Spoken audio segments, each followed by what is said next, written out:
Maka apa di dalam hadis Imam Ahmad dari Ubay yang disahihkan oleh Syekh kami Muqbil Al-Wadi'i Al-Muhaddits, dikatakan oleh Nabi kita bahwa unzilal Quran ala sab'a ahrufin. Diturunkan Al-Quran dengan 7 dialek Quraisy dari Arab. Maka ini sesuai dengan ayat Al-Quran di awal surat Yusuf. Inna anzalnahu Qur'anan Arabiyyan. Sungguhnya kami menurunkan Al-Quran dengan bahasa Arab. Arabiyyan di sini i'rabnya adalah hal, dan juga bilisanin arabiyyin mubin di Syu'ara dengan bahasa Arab yang mubin bermakna fasih. Maka di sini bilisanin arabiyyin majrur, i'rabnya sifat, bahwa Al-Quran diturunkan dengan sifat lisannya, lidahnya, dialeknya orang Arab Quraisy. Sehingga Al-Quran turun dengan berbagai dialek. Maka jika seseorang memahami ilmu yang agung ini, ilmu qiraat asyarah atau sab'ah, tidak apa-apa, maka mereka akan memahami bahwa Al-Quran itu diturunkan dengan bahasa mereka. Dan akhirnya terbuka pengetahuannya bahwa tidaklah yang dibaca di dalam sholat di masjid-masjid di seluruh dunia harus qiraah hafaz an asim. Dan bahkan alhamdulillah Allah mudahkan bagi kita, dan ini adalah bukan dari kekuatan kita dan kepandaian kita, tetapi dari Allah. Allah mudahkan ilmu itu kepada kita dan kita mempelajarinya di Ma'had Muqbil Al-Wadi'i bagi kalian. Dan tidak cukup hanya ilmu seperti di pondok-pondok ataupun di university yang mengajari qiraah al-asyarah, kita amalkan di masjid kita. Maka tadi subuh kita mengamalkan qiraah al-Fatihah dari apa? Ingat, qiraah Ibnu Katsir. Dan yang kedua qiraah siapa? Khalaf an Hamzah. Dan juga qiraah setelah Al-Fatihah Abu Amr, dan juga qiraah Wars an-Nafi'. Maka ini bukan kita gaya-gayaan, wah qiraahnya banyak, bukan, menghidupkan sunnah. Karena sunnah qiraah ini sudah termatikan. Kenapa bisa termatikan? Karena kejahilan manusia, karena kurangnya dipelajari, sehingga difikirnya qiraah dari para imam yang benar di masjid-masjid adalah qiraah hafaz an asim. Maka tadi kita baca dengan qiraah yang lain tujuannya untuk menghidupkan sunnah, bahwa dulu para sahabat mendengar dari Nabi dari qiraah yang berbeda ini. Ubay menghafal qiraah ini, Umar menghafal qiraah ini, sehingga di saat Hisham membaca, Umar tidak terima. Aku mendengar dari Nabi tidak seperti ini. Maka dibawa kepada Nabi dan Nabi mengatakan qiraah Hisham benar, qiraah kamu benar. Maka di sini kita bersyukur kepada Allah, Allah memudahkan bagi kita. Maka ini yang sering kita ambil dari ucapan Syekh Muqbil, dan ini dari ketawaduannya. Syekh Muqbil sering mengatakan, wahai ikhwah dakwah yang ada pada kita, di mana di Damaj datang 5.000 orang belajar dengannya, dan makanan dan minuman gratis. Bahkan yang sudah menikah diberikan biaya. Maka kita dulu menikah diberikan biaya. Karena diberikan biaya sebelum 6 bulan pun nikah lagi, biar diberikan double biaya. Alhasil kenikmatan yang besar. Maka kontainer-kontainer 3 ton yang biasa antum lihat di jalanan membawa batu bara, datang ke Daman, ke tempat yang jalannya tidak pernah beraspal, apalagi di hot mix, apalagi di semen. Maka jalannya masih batu, terjal, dan tidak pernah masuk listrik until this time, sampai zaman ini belum ada masuk listrik. Tidak ada tiang listrik. Kebayang, datang mobil-mobil seperti batubara yang 3 ton itu berkonvoy.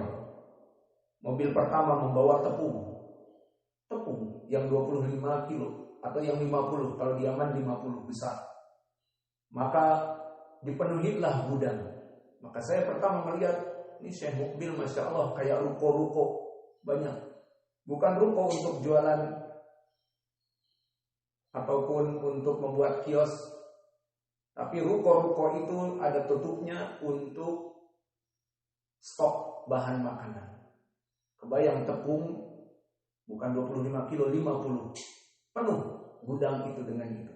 1 kontainer bawa tepung, 1 kontainer lagi bawa kacang dan bawang dan yang lainnya, dan juga bawa tamar kurma, 1 truk besar.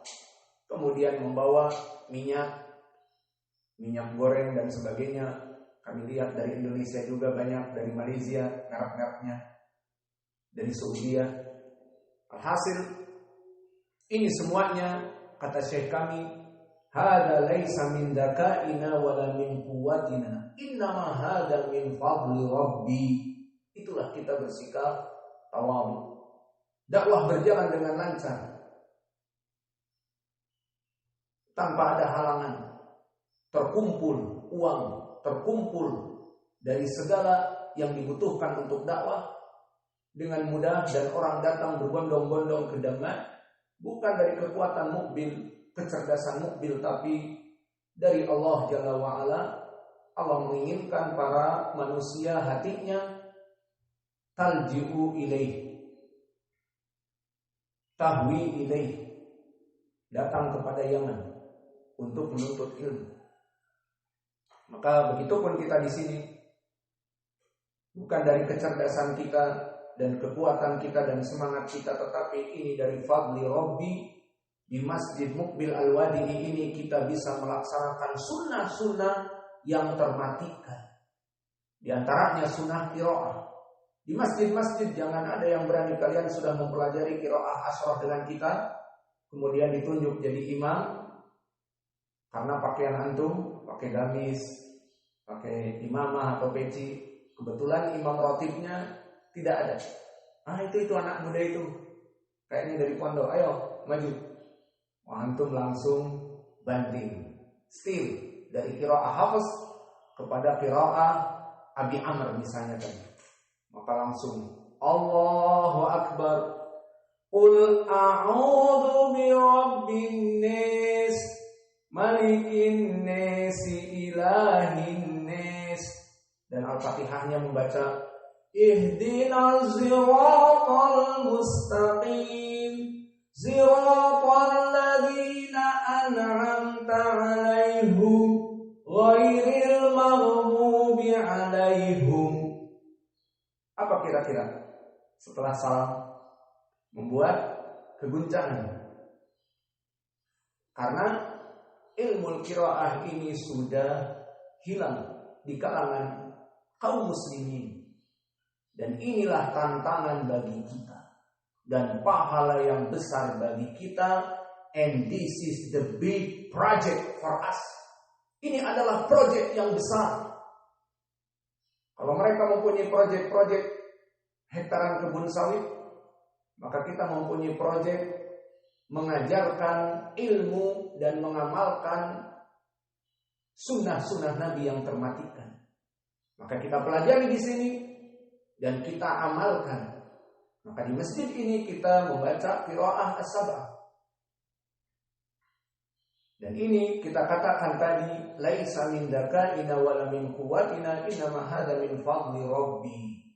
Bukan dari kekuatan kita, kecerdasan kita, kerajinan kita. Ini dari Allah. Allah mudahkan menghidupkan sunnah di sini. Dan juga perkara yang lain seperti melaksanakan sholat dengan sandal. Maka di dalam hadis yang diriwayatkan oleh Imam Abi Daud dari Shaddad bin Aus, "Shallu fi ni'alikum khaliful yahud." Perintah dengan fi'il amr, salatlah kalian menyelisihi orang Yahud dan Nasara dengan menggunakan sandal dan sepatu kalian. Dan alhamdulillah kita hidupkan di sini. Antum bisa lihat, dan orang-orang yang datang di daurah Imam Muqbil Al-Wadi'i yang pertama dan kedua, dan insya Allah di bulan November akan kita mengadakan daurah yang ketiga biidznillah. Maka apakah kalian melihat masjid kita kotor? Lihat. Coba antum lihat sekarang. Lantai mengkilap. Dan kalau kita sujud lantainya harum, pakai celing dan pakai wipol dan pakai apa lagi? Pengharum. Maka alhamdulillah, sunnah hidup, kebersihan pun jalan. Tidak ada alasan klasik. Ini masjid sunnah bukan masjid sunnah. Maaf, nggak ada salat pakai sendal meskipun 1 tahun sekali. Oh, bikin kotor masjid. Tidak ada alasan klasik. Alhamdulillah. Lalu ini juga apa? Kita bilang tadi, laisa min dakaina wala min quwwatina. Bukan dari kecerdasan kita dan dari kekuatan kita. Innama hadza min fadli rabbi. Ini adalah keutamaan Allah yang Allah berikan kepada kita untuk menghidupkan sunnah. Dan orang-orang yang menghidupkan sunnah di saat sunnah termatikan, di hadis yang ma'ruf muttafaqun alaih dari Abi Hurairah apa? Bada al-islamu ghariba wa sayaudu ghariba fatuba lil ghuraba. Hadis yang ma'ruf yang banyak orang-orang menamakan hadis ghuraba, bahwa Islam datang dalam keadaan stranger, keterasingan, dan akan diulang keterasingannya kapan? This time, mulai dari zaman now. Manusia sibuk dengan dunianya. Manusia sibuk dengan perkara-perkara, tidak tahu itu adalah sunnah. Sehingga sunnah termatikan. Sholat dengan sandal termatikan. Di masjid membaca qiraah selain Hafiz an Asim, membaca qiraah Waras an Nafi', membaca qiraah Khalaf an Hamzah, membaca qiraah Aduri anil Kisai, membaca qiraah As-Susi an Abi Amr. Semua termatikan karena kejahilan. Apa jawabannya kata Nabi di akhir? Fatuba lil ghuraba. Maka pahala yang besar, kenikmatan yang besar menanti kita. Apa? Pahala yang besar dan masuk surga bagi mereka orang-orang yang terasing. Jadi kalian di saat sekarang, di zaman keterasingan, kesempatan emas untuk menghidupkan sunnah, bukan takut oleh masyarakat, takut oleh orang-orang awam, akhirnya tidak menghidupkan sunnah. Paham? Maka camkan ini. Justru kita yang menghidupkan sunnah. Karena kalau kita tidak menghidupkan sunnah, sholat dengan sandal, maka siapa yang akan menghidupkan sunnah? Kalau kita notabene ngaku, nahnu sunni, nahnu salafi, kita sunni, kita salafi, tapi tidak mau menghidupkan sunnah, siapa yang akan menghidupkan sunnah? Dan begitu pun kita melaksanakan qiraah, mulai dari pengajaran, kita mempelajarinya, dan tatbik di masjid kita, maka ini semuanya dari keutamaan Allah berikan kepada kita. Berapa dari pahala? Pertama, di dalam hadis yang diriwayatkan oleh Imam Muslim dari Abi Hurairah, man sanna fil Islam sunnatan hasanatan fa alaihi ajruha wa ajru man amila biha la yanqusu min ujurihim syai'a. Hadis ini agung. Barang siapa yang menghidupkan sunnah yang termatikan, yang tadinya tidak orang sholat dengan sandal menjadi sholat dengan sandal. Paling sedikit murid-murid kita, paling sedikit orang-orang yang hadir di sini mengikuti sholat Jumat mengetahui dan mengamalkannya baik di masjid kita atau di rumah-rumah mereka. Maka kita mendapatkan pahala.